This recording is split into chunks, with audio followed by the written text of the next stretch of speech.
Friends, welcome back to my channel. I am Zaheena Tasneem और आज हम टॉपिक नंबर 1 से शुरू करने वाले हैं of the chapter number 2 that is era of one party dominance from political science part B. Okay, so this is chapter 2। Okay, मैं लिखना भूल गई थी।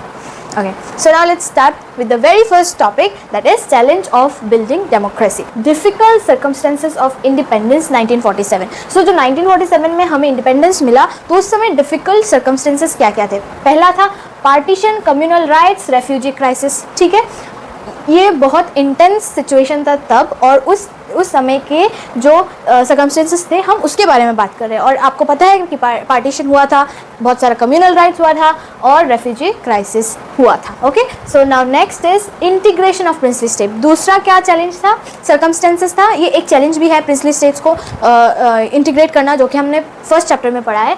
और ये एक सर्कमस्टेंस भी था। उस समय सारे प्रिंसली स्टेट्स एक साथ नहीं थे, वो अलग अलग थे। उनको इंटीग्रेट करना was a very big task. ठीक है, जो हमने कर लिया था, which we have solved in our first chapter. So आगे बढ़ते हैं।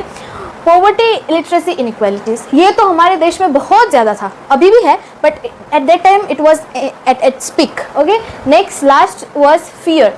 Could democracy survive in such condition? तो इतने सारे मतलब वर्स्ट सिचुएशन में क्या जो हम डेमोक्रेसी लाने वाले हैं हमारे देश में, विल इट सर्वाइव? तो ये एक फियर था हमारे लीडर्स के अंदर, उस समय के थिंकर्स के अंदर ये बहुत बड़ा एक फियर था। ओके, तो आगे बढ़ते हैं।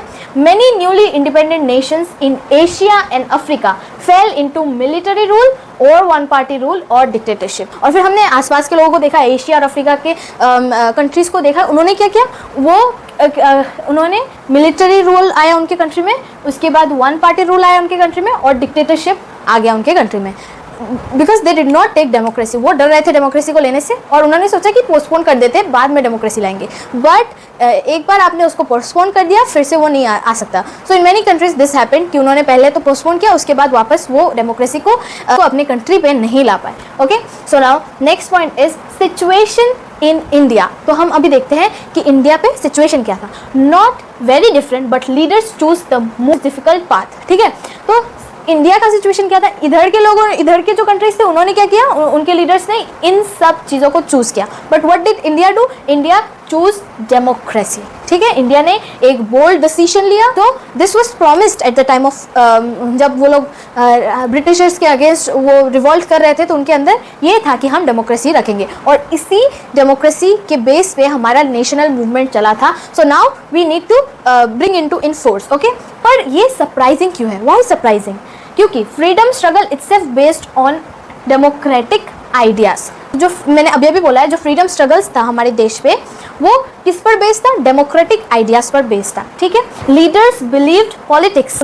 लीडर्स ने पॉलिटिक्स को कैसे बिलीव किया, कैसे देखा? उन्होंने देखा कि एक्सप्रेशन ऑफ पीपल्स प्रॉब्लम, वो लोगों के प्रॉब्लम्स का एक्सप्रेशन था, उसके थ्रू वो एक्सप्रेस कर सकते थे उनका प्रॉब्लम्स एंड एवरीथिंग। और ये सिर्फ एक पावर नहीं था। ठीक है, ये सिर्फ एक पावर नहीं था, but it is not just a power. ये क्या है? ये एक्सप्रेशन है लोगों के प्रॉब्लम्स का। So next point is why democracy required. तो डेमोक्रेसी रिक्वायर्ड क्यों है? क्यों चाहिए डेमोक्रेसी?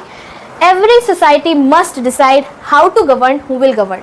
तो ये ज़रूरी क्यों है? क्योंकि हर एक सोसाइटी के पास वो पावर होना चाहिए कि वो डिसाइड करे कि हाउ टू गवर्न, कैसे गवर्न किया जाएगा और कौन गवर्न करेगा, कौन रूल करेगा। ठीक है, डिफरेंट पॉलिटिक्स। ठीक है, different politics, negotiation plus competition. Okay, so now let's see the next point. Competition for power is equal to must be combined with public interest. ठीक है, कंपटीशन फॉर पावर्स। तो जो powers के लिए competition, power के लिए competition होता है, वो किसके साथ कंबाइन होना चाहिए? Must be combined with public interest. Public interest के साथ कंबाइन होना चाहिए। ठीक है, सो अभी हम नंबर 4 देखेंगे, constitution and first step. Okay, so पहले हम कॉन्स्टिट्यूशन के बारे में थोड़ा सा जानेंगे, उसके बाद हम देखेंगे अबाउट द फर्स्ट स्टेप्स, कुछ पहले स्टेप जो लिए गए थे डेमोक्रेसी को अडॉप्ट करने के लिए। So let's start.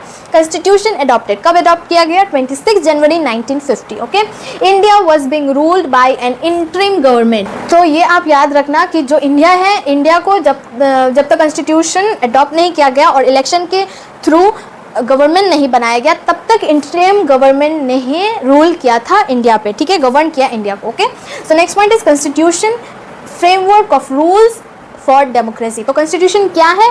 फ्रेमवर्क है रूल्स का, किसके लिए? For democracy. Okay, so next point is to conduct elections. तो इलेक्शन कंडक्ट करने के लिए इलेक्शन कमीशन को अपॉइंट किया गया, ठीक है।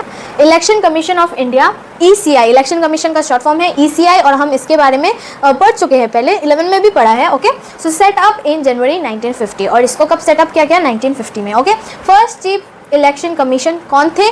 सुकुमार सेन। ओके, सो ये आप याद रखना कि फर्स्ट चीफ इलेक्शन कमीशन कौन थे?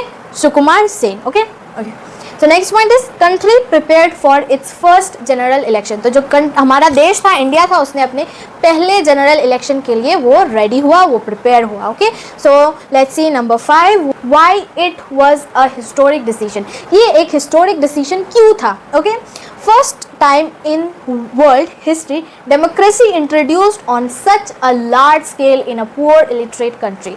तो ये हिस्टोरिक इसलिए था क्योंकि पहली बार दुनिया में इतने लार्ज स्केल पुअर और इलिटरेट लोगों से भरे हुए देश पे डेमोक्रेसी को इंट्रोड्यूस किया गया, क्योंकि तब इतना ज़्यादा एजुकेटेड लोग नहीं थे, हर जगह इलिटरेसी था और पुअर लोग थे, पर फिर भी इस देश में डेमोक्रेसी को अडॉप्ट किया गया। So it was a very good decision by our leaders, और उनके डिसीजन की वजह से आज हम डेमोक्रेटिक कंट्री कहलाते हैं, ठीक है। उसके बाद other democracies existed only in rich and literate societies, Europe and America. और हमारे देश पुअर और इलिटरेट कंट्री पे डेमोक्रेसी को इंट्रोड्यूस किया गया, पर दूसरे जो डेमोक्रेसीज थे वो सिर्फ और सिर्फ रिच और इलिटरेट सोसाइटीज़ पे थे, जैसे कि Europe, America.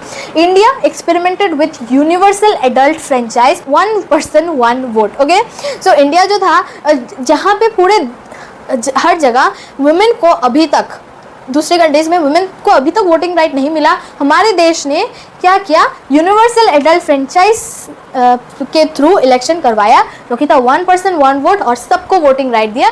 So this was a very good decision by our leaders again. आगे बढ़ते हैं, मैसेज, हम एक मैसेज देते हैं, India's leaders had immense faith on ordinary people. तो जो हमारे इंडिया के लीडर्स थे, जहाँ की बाकी देश के लोग लाइक दे वर डाउटिंग कि हमारे देश में डेमोक्रेसी आएगा तो कैसे होगा, क्या सर्वाइव कर पाएगा, and many things, but our leaders believed in ordinary citizens.